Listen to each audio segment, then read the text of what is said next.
Everyone who works in the NHS will have heard of QUIP, Quality, Innovation, Prevention, Productivity, or the Nicholson Challenge as it's sometimes known as, 20 billion challenge.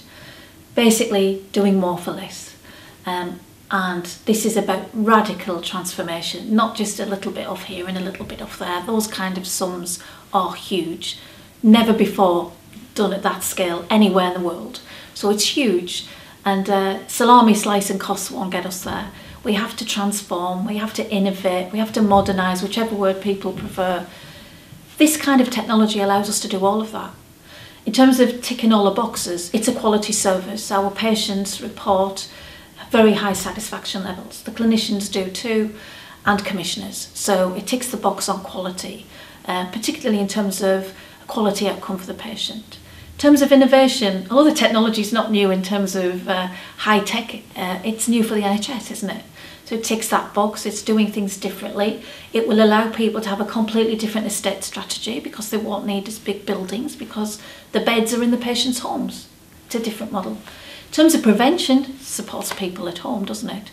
Helps us catch them earlier, so it supports them with their own long-term condition care and hopefully prevents admissions, and all the evidence would say that that is what's happening. And then in terms of productivity, it's cheaper. It's a lot cheaper to support somebody and stop an admission and using this technology than it is for people to have multiple admissions. And you know, sometimes people are admitted to hospital, they may then develop complications, they may pick up a hospital-acquired infection, cost for the patient in terms of their time and their health, cost for the NHS and taxpayers in terms of cost of treatment. So it ticks all of those boxes every time.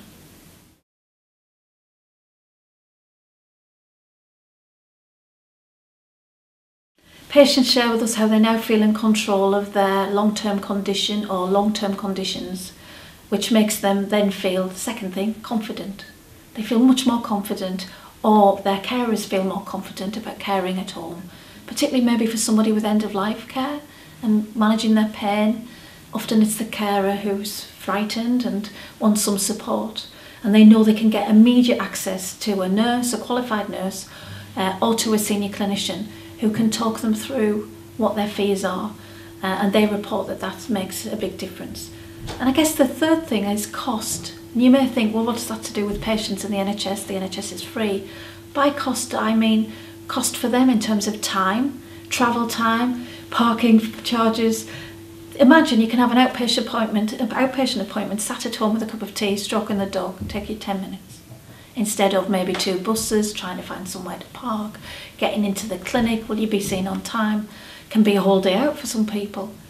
10 minutes. So it's the 3 C's, control, confidence and cost. We're using it to change our model of care.